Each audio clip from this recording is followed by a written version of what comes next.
안녕하세요. 이 영상은 AI 기술로 제작되었습니다. 세상만사 내 노력으로 어찌어찌 다 버텨왔는데 내 인생에서 딱 하나 내 맘대로 절대 안 되는 게 있습니다. 바로 내 배 아파 낳은 자식입니다. 아이는 하루가 다르게 머리가 커가고 왜 뜻대로 되는 건 하나도 없는데 주변을 둘러보면 다들 완벽하게 육아를 해내는 것만 같습니다. 인스타그램을 열면 예쁘게 차려진 밥상 사진이 올라오고 아이들은 구김살 없이 환하게 웃고 있죠. 유튜브엔 또 어떻습니까? 아이 눈높이에 맞춰 차분하게 대화하는 부모들, 직접 만든 천연 간식을 먹이는 엄마들. 그걸 보고 있으면 나는 왜 저렇게 못할까 하는 생각이 절로 듭니다. 분명 우리가 잘할 때보다 먹일 것도 입힐 것도 풍족해졌는데 부모의 마음은 어째 더 쫓기고 불안하기만 합니다. 가만히 생각해보면 참 이상한 일입니다. 우리 부모님 세대는 만칸방이나 방 2개짜리 좁은 전셋집에서도 애 둘 셋을 거뜬히 키워냈습니다. 넘쳐나는 육아 정보도 값비싼 교구도 없었지만 우리는 부모의 손이 닿지 않는 골목길에서 흙먼지를 뒤집어 쓰고 넘어지며 그냥 알아서 큰 것 같은데 말이죠. 그런데 왜 지금 우리는 아이 하나 키우는 일이 이토록 숨막히고 버겁게 느껴지는 걸까요? 이건 결코 요즘 부모들이 나약하거나 이기적이어서가 아닙니다. 너무 많은 정보와 너무 높은 기준 속에서 어쩌면 우리는 온전히 아이를 키우고 있는 게 아니라 내 안에 불안에 끊임없이 반응하며 하루하루를 버텨내고 있기 때문인지도 모릅니다. 지난 영상에서 우리 집은 형편이 안 돼 라는 말 한마디가 아이의 뇌에 어떤 반환의 회로를 심는지 말씀드렸습니다. 영상을 보신 많은 분들이 이런 생각을 하셨을 겁니다. 맞아, 나도 모르게 그 말을 달고 살았네. 그럼 이제부터 당장 어떻게 해야 하지? 그래서 오늘은 한 발 더 깊이 들어가 보려 합니다. 도대체 왜 나는 아이에게 상처 주는 말을 멈추지 못하는지, 기껏 기를 살려주겠다고 해준 칭찬이 왜 아이의 자존감을 조용히 무너뜨리고 있었는지, 그리고 오늘 저녁 밥상머리에서 당장 나 자신을 바꿀 수 있는 아주 작은 습관 3가지까지 누구도 명쾌하게 알려주지 않았던 부모와 아이의 뇌과학 이야기를 지금부터 시작하겠습니다. 본격적인 이야기를 시작하기 전에 먼저 우리의 어린 시절로 잠깐 돌아가 보겠습니다. 1980년대 어느 집의 저녁 시간입니다. 초등학생 딸이 잔뜩 기대에 찬 얼굴로 엄마에게 말합니다. 엄마, 나 커서 텔레비전에 나오는 가수 될래? 그 순간 돌아온 엄마의 대답은 너무나 싸늘했습니다. 가수는 아무나 하니? 딴 따라해서 밥이나 먹고 살겠어? 쓸데없는 소리 말고 들어가서 공부나 해. 그 말을 들은 어린 딸은 무안함과 창피함에 고개를 푹 숙인 채 아무 말도 하지 못했습니다. 내 꿈이 거부당했다는 아픔이 작은 가슴에 쿵 하고 내려앉았죠. 그리고 수십 년이 흘러 그 상처받았던 딸이 어느새 훌쩍 자라 중학생 아이를 둔 엄마가 되었습니다. 어느 날 아이가 눈을 반짝이며 묻습니다. 엄마, 나 유튜브 채널 만들어서 멋진 유튜버 될 거야? 그 순간 엄마의 입에서 자신도 모르게 튀어나온 말이 있습니다. 유튜버로 어떻게 먹고 살래? 쓸데없는 소리 말고 당장 들어가서 학원 숙제나 해. 말을 뱉어놓고 본인 스스로 가장 크게 놀랍니다. 그토록 상처받았던 엄마의 그 가시돋친 말이 컷이 하나 틀리지 않고 내 입에서 내 아이를 향해 튀어나왔기 때문입니다. 도대체 왜 이런 일이 일어나는 걸까요? 우리 뇌 깊은 곳에는 편도체라는 감정의 저장소가 있습니다. 이 편도체는 우리가 창피하거나 두렵거나 깊게 상처받았던 강렬한 감정의 순간들을 당시 들었던 말과 함께 아주 강력하게 묶어서 깊숙이 저장해둡니다. 하버드 의대 연구팀에 따르면 이렇게 강한 감정과 함께 엉겨부터 저장된 기억의 회로는 우리가 이성적으로 생각하고 판단하는 뇌보다 무려 0.2초나 빠르게 반응한다고 합니다. 그러니까 머리로 이런 말은 하면 안 되지 라고 이성적으로 생각할 틈조차 없이 비슷한 상황이 주어지면 뇌가 먼저 과거의 생존 회로를 끌어올려 입 밖으로 쏟아내는 겁니다. 내가 성격이 나빠서 혹은 내 의지가 부족해서 아이에게 모진 말을 한 게 아닙니다. 어린 시절 거친 세상에서 살아남기 위해 만들어졌던 뇌의 자동 반사 회로가 나도 모르게 먼저 튀어나왔을 뿐입니다. 하지만 진짜 무서운 점은 여기서부터 시작됩니다. 이 잔인한 대물림의 과정이 지금 내 아이의 뇌 속에서도 똑같이 일어나고 있다는 사실입니다. 우리는 흔히 아이 앞에서는 말 조심해야 한다고 생각하며 좋은 말만 고르려 했습니다. 하지만 사실 아이는 부모의 말 이전에 부모의 몸과 공기를 먼저 읽어냅니다. 퇴근 후 툭 던져놓은 가방 옆에서 잔뜩 쌓인 카드값 명세서를 보았을 때, 혹은 기대에 한참 못 미치는 아이의 성적표를 마주했을 때, 엄마의 몸에서는 즉각적으로 코르티솔이라는 스트레스 호르몬이 치솟습니다. 엄마는 화를 꾹 참고 아무 말도 안 했다고 생각하겠지만 코르티솔이 분비되는 순간 표정 근육이 미세하게 굳어지고 숨소리가 거칠어지며 목소리 톤이 미묘하게 차가워집니다. 2014년 UC 버클리 연구팀의 실험에 따르면 엄마의 코르티솔 수치가 올라가면 불과 12분 만에 같은 공간에 있는 아이의 코르티솔 수치도 똑같이 치솟았습니다. 엄마가 입을 꾹 닫고 있어도 그 팽팽한 불안과 스트레스가 마치 공기처럼 아이에게 고스란히 전염되는 겁니다. 아이들은 거실의 공기가 싸늘해진 것을 본능적으로 느끼고 조용히 장난감을 치우거나 눈치를 보기 시작하죠. 아이는 훗날 "너 왜 이것밖에 못 받았어?" 라는 말의 내용 자체를 기억하지 않습니다. 그 말을 들었을 때 가슴이 쪼그라들던 서늘한 느낌, 자신을 바라보다 엄마의 실망스러운 눈빛, 그리고 나는 부모를 기쁘게 하지 못하는 부족한 사람이구나 라고 느꼈던 그 아픈 감각을 편도체에 깊게 새깁니다. 반대로 엄마 스스로 여유를 찾은 상태에서 건넨 따뜻한 말 한마디는 전혀 다른 회로를 만듭니다. 많이 힘들었겠다. 그래도 포기하지 않고 해냈네. 이 한마디는 아이에게 실패해도 나는 여전히 사랑받을 자격이 있다는 가장 튼튼한 안전망을 뇌에 심어줍니다. 결국 가장 강력한 교육은 부모가 억지로 짜낸 좋은 말이 아니라 부모 스스로 내면의 불안을 다스리고 보여주는 여유로운 상태, 그 자체인 것입니다. 그렇다면 아이에게 단단하고 긍정적인 감정을 심어주기 위해 매일매일 좋은 칭찬만 잔뜩 해주면 모든 문제가 해결될까요? 안타깝게도 여기서 정말 많은 부모님들이 두 번째 함정에 빠지고 맙니다. 스탠퍼드 대학교 캐럴 드웨 교수 연구팀이 초등학생들을 두 그룹으로 나누어 진행한 아주 유명한 퍼즐 실험이 있습니다. 연구팀은 아이들이 퍼즐을 성공적으로 풀었을 때 한 그룹에게는 "와, 너 정말 똑똑하구나" 라며 아이가 가진 타고난 능력을 칭찬했습니다. 그리고 다른 그룹에게는 "와, 어려운 문제인데도 포기하지 않고 끝까지 노력해서 풀었네" 라며 문제를 해결해 나간 과정을 칭찬했습니다. 이후에 아이들에게 다음 퍼즐을 직접 선택하게 하자 아주 충격적인 결과가 나타났습니다. 똑똑하다는 칭찬을 받은 아이들은 대부분 절대 틀리지 않을 아주 쉬운 문제만 골랐습니다.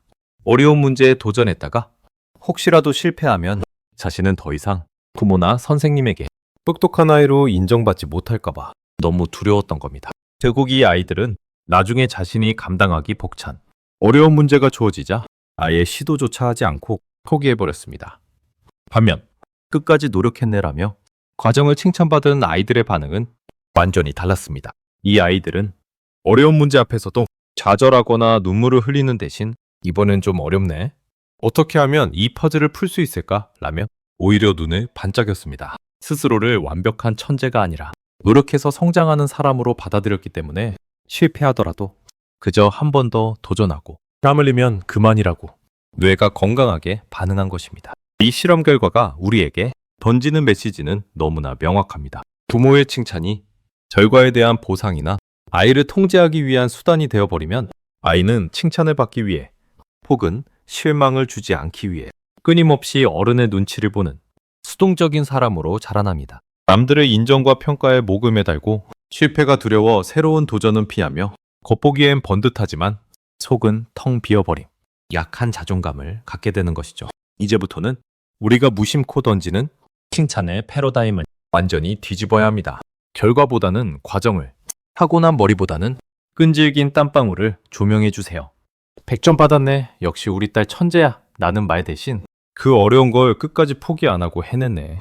다 풀고 나니까 네 기분은 어때? 라고 물어봐 주세요. 타인의 평가가 아닌 아이 스스로의 감정에 집중하게 만드는 이 질문 하나가 아이의 마음속에 평생 꺼지지 않는 간단한 자존감의 엔진을 달아줄 것입니다.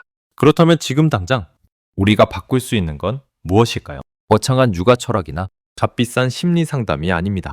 오늘 저녁부터 아주 작지만 뇌과학적으로 강력한 3가지 습관을 제안합니다. 첫 번째, 아이에게 화가 치밀어 오르는 순간 무조건 3초만 숨을 고르십시오. 아이가 물을 엎지르거나 짜증을 낼 때 순간적으로 코르티솔이 치솟아 감정이 폭발합니다. 이때 우리 뇌에서 이성적 판단을 담당하는 전두엽의 전원은 일시적으로 탁 꺼져버립니다. 이 상태에서 여과 없이 튀어나오는 말은 10중 8구 우리의 어린 시절 부모님에게 상처받았던 그 아픈 말들입니다. 하지만 폭발하기 직전 입을 꾹 닫고 깊게 숨을 한번 들이쉬는 그 3초의 찰나에 마법이 일어납니다. 코르티솔 수치가 미세하게 떨어지면서 꺼졌던 전두엽이 다시 켜지는 것입니다. 아, 내가 지금 애한테 무슨 말을 하려는 거지?